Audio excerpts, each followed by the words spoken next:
Hello there. Before we get to the nitty-gritty part, I've played Need for Speed games since I was 3, and every one I played looked, sounded, and behaved differently because they had their own identity and the developers put a lot of passion in the story and the game. For context of what happened between Heat and Unbound, Criterion killed the franchise after the awful release of Most Wanted 2012. Some of you may know that since Need for Speed Rivals was made by Ghost Games and took on the franchise since. Rivals was their first ever game, and with a new engine they had to work with, it was a challenge. I will make a video of all the Need for Speed games developed by Ghost and how they improved over the years, but we have to fast forward to their 4th game.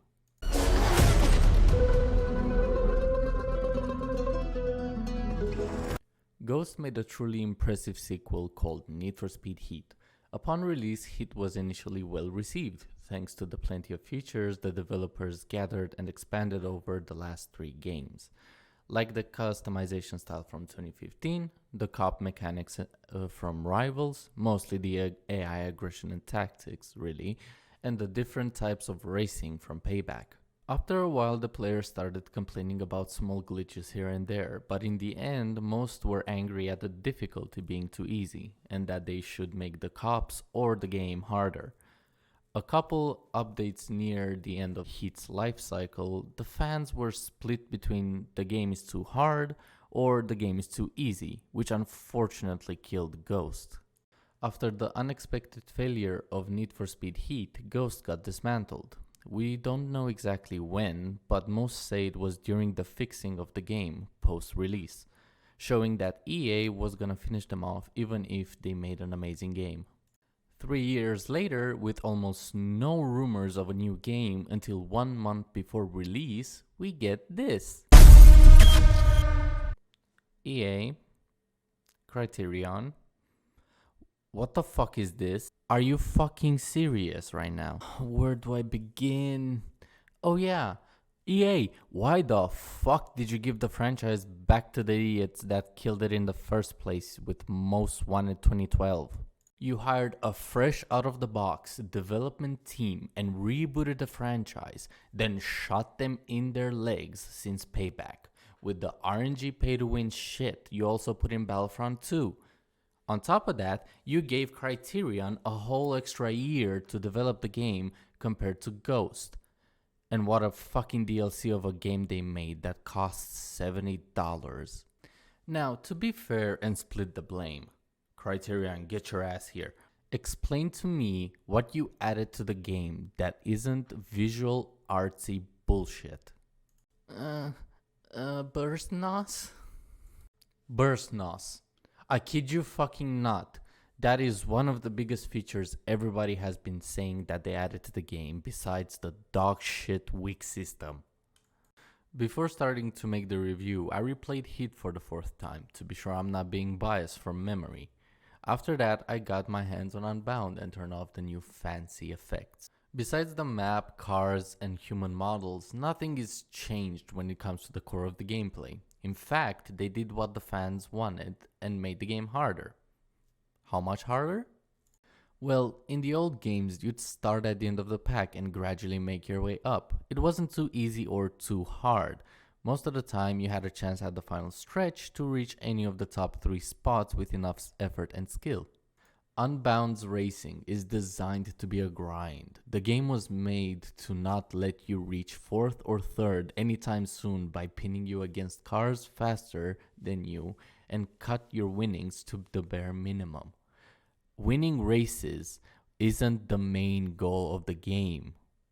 It was designed that way, which is mind-boggling for a racing game that should be pushing you to go for first. This is what games today do to pad the game time, but it gets called a fix or improvement like better AI or a bigger challenge by the developers and reviewers. This is lazy development in general. Other games that use this tactic get a pass if the core gameplay is well developed, but that doesn't excuse the laziness overall. The second new addition to the game is the week system. You go out Monday morning, race, come back to the garage, and come out Monday night. This is a fine idea and an interesting one in concept to give the player a sense of urgency for the race at the end of the week. or more like a sense of discouragement because the only thing we could afford at the end of the week were a couple cosmetics. Need for Speed Heat gave you a fair amount of money at the start to at least buy a couple performance upgrades or do some decent visual customization to your car. It was up to the player whether to help performance or style, but Unbound doesn't really do either considering you're forced to end middle of the pack and the reward is a biscuit and a bottle of water. This wouldn't be a glaring problem if not for the race at the end of the week having a required goal for entry. Yes, you get 5 days and nights to gain enough money and experience to upgrade the car you start with or get a better one, but the game's resources are scarce and any mistake is a death by 1,000 cuts. Players most affected by this are casual players and build makers that enjoy to just customize their cars in their garage. A more refined option was to have a dynamic week system depending on the game difficulty you choose, or have 2 weeks instead of one straight up. It's easier to skip through a week by hopping in and out of your garage or add a skip button than not having enough time at all to prepare for the race. Well then, since we covered the new features, let's cover the mistakes I spotted in my playthrough.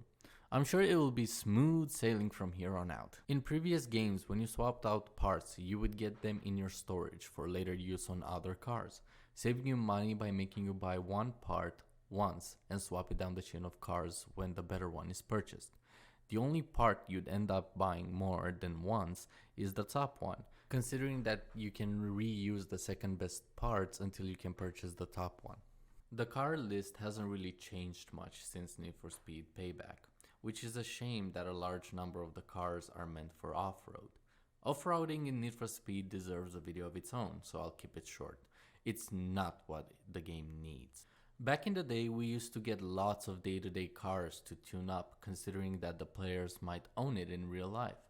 It was a small detail that Need for Speed lost over the years with hypercars and supercars in recent games. A good example of a day-to-day car that would be interesting is the Peugeot 508. Love the car or hate it, the point is that it's a simple car we see around us a lot, with lots of tuning potential like any other car. The story got me curious at first glance, but overall fell flat after the startup. They had potential with it, but they did bare minimum like the features and marketing of the game. The dialogue is awful at times, and there are attempts at humor that don't land well and seem forced. On top of that, the characters don't mix well with the scenes. I get that you want this visual style, but make all the game like that because it looks like my SFM characters without shading from my first 3 Siege videos. The only consistency the characters really have is their personalities match their art style. In all seriousness though, the characters aren't that likable or interesting compared to 2015. Yes, they were cringy, but they were at least characters with their own wants, needs, and conflicts between them. Yes, some forced, but they were still based on their characters. The devs had one goal in mind: do the bare minimum to make it look like a new game, and waste all their money into the new art style for the player models. To add insult to injury, the Forza Horizon series, which is a big competition for Need for Speed now, is doing the same process Unbound tried to get away with. Unlike Need for Speed, Forza Horizon takes the old game and starts upgrading it into something new, compared to Criterion's poor execution. Turn 10, the developers of Forza made sure to push each Horizon game to new experiences. If you take the Horizon series games and put them next to each other, you can spot the improvements with ease, both in tactile control from improved physics and the extra effort that they put in the cars, map, events, and player satisfaction overall. Put Unbound next to Heat, and if you don't pay attention, you'll wonder which is which. Despite the issues we covered so far, many reviews of the game are telling us that it's amazing even if it has flaws. A couple of reviewers have no consistency when it comes to the quality of the game, loving or hating a feature only to contradict or weaken their own point afterwards. On top of that, they use emotions and personal bias to protect them and the game from criticism. I'm not saying I'm perfect by any means of the imagination, but I do provide this perspective based on the flaws I noticed. Perspective is a very useful tool to cover all points of a topic, as long as the discussion stays on the facts of the matter, not what the players felt or enjoyed, because all I'd really have to say is Need for Speed Unbound is shit in my opinion, and nobody could tell me I'm wrong, right? Well, the example I used is a statement, so if there's facts that contradict it, I'm still wrong, despite being my opinion. I myself can make mistakes. Most likely I missed something during the research phase of my script, and it can nullify my points. And I will happily accept it, because it's a lack of information on my part. But reviewing a game based on your feelings clouds the discussion when it comes to recommending the game. This game is not worth $70, and I would not recommend it to someone that already owns Heat. Unlike most reviews that gush over the visuals, surprisingly, IGN's review was more informative and actually pointed out objective problems with the game, more than a guy who played it for 30 hours and made a review of it. Despite that, IGN did backtrack most of the time when it came to their points, like revealing something negative and then glossing over it like it was a small problem. In conclusion, the game is a cheap Need for Speed Heat reskin. It pains me to see the wasted potential they had with the game given the extra time and the amount of feedback from Heat. I'm not saying the games made by Ghost are perfect or amazing, but they tried. They were a new developer with one of the biggest boots to fill in the gaming community. Only to be given 2-year gaps between games and having no control over the features that damaged Need for Speed Payback in the first place.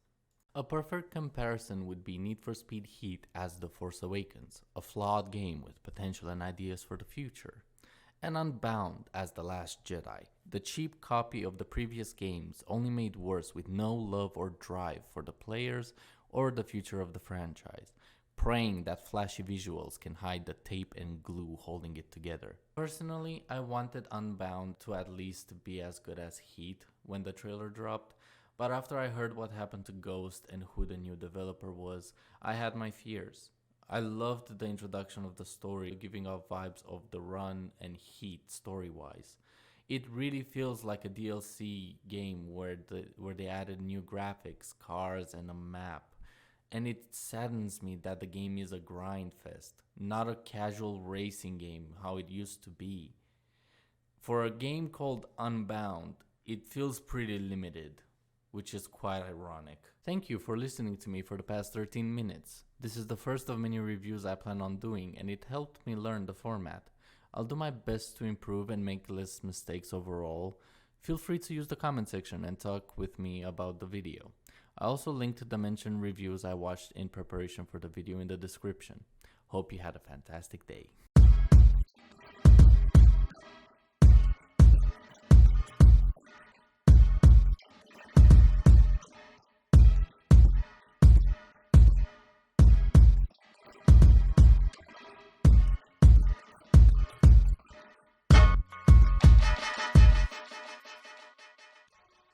Need for Speed Heat gave you a fair amount of money at the start to at least buy a